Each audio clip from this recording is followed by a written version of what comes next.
நம்ம ஒரு ஆளை இந்த மாதிரி குப்புற போட்டு தூக்கி கட்டும் போது என்ன ஆகும்னா நம்ம காலில் இருக்க ரத்தம் எல்லாமே வீனஸ் ரிட்டர்ன்னு சொல்றது அது சடனா நம்ம இருதயத்துக்கு போய் நம்ம இருதயத்துக்கு மேல இருக்க ப்ரெஷரை இன்க்ரீஸ் பண்ணும். சோஷியல் மீடியால வர ட்ரீட்மெண்ட்ஸ்ல எது சேஃப்னு தெரிஞ்சுக்கணும்னா ஃபாலோ பண்ணிக்கோங்க. இந்த மாதிரி நம்மள தலைக்கீழ கட்டும் போது அந்த ரத்த ஓட்டம் இன்க்ரீஸ் ஆகுதுல்ல, அதனால சடனா பிளட் பிரஷர் இன்க்ரீஸ் ஆகும். நம்ம கண்ணுக்கு போற ரத்த குழாங்களோட பிரஷர் இன்க்ரீஸ் ஆகுங்க. ஸோ கிளாக்கோமா மாதிரி பிரச்சனைங்க இருக்கவங்களுக்கு இது பயங்கர ரிஸ்க்குங்க. கண்ணு பார்வை கூட போலாம். சட்டுன்னு பிளட் பிரஷர் இன்க்ரீஸ் ஆதான் இருதயத்துல ஏதாவது பிரச்சனை இருந்துச்சுன்னா அது அதிகமாகும். கார்டியாக் ப்ராப்ளம்ஸ், அரித்மியா கூட வரலாம். மூணாவது, கண்ணில் இருக்க ரெட்டினா, அது ரொம்ப முக்கியங்க. அந்த ரெட்டினா நம்மளுக்கு டிட்டாச் கூட ஆகலாம் சடனா பிரஷர் இன்க்ரீஸ் ஆச்சுன்னா. அதே மாதிரி காதுல இயர் ட்ரம் இருக்கு இல்லைங்க, அதுல சடனா பிரஷர் ஆகி அந்த இயர் ட்ரம்க்கு கூட இன்ஜுரி வரலாம். வயசானவங்களுக்கோ இல்ல சர்ஜரி ஏதாவது பண்ணிருக்காங்கன்னா இது ஒரு ரிஸ்கான விஷயம். அவங்களுக்கு 100% அவாய்ட் பண்ணணும். இப்போ முதுகு வலிக்கே வருவோம். இவங்களுக்கு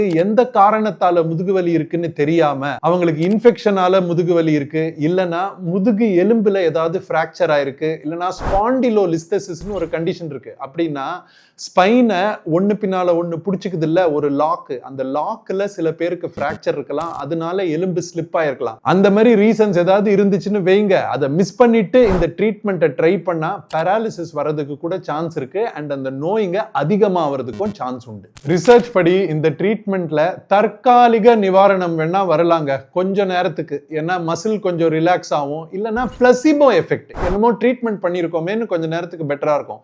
ஆனா லாங் டேர்ம் பெனிஃபிட்ஸ் எதுவுமே கிடையாது. ஸோ இதுல இருக்க ரிஸ்க்கு அதுல கிடைக்கக்கூடிய பெனிஃபிட்ஸ் ரொம்ப கம்மி. அதனால நான் இதை ரெக்கமெண்ட் பண்ண மாட்டேன். நீங்க இது வரைக்கும் இந்த இன்வர்ஷன் தெரப்பி ட்ரை பண்ணிருக்கீங்களா இல்லையான்னு கமெண்ட்ஸ்ல போடுங்க.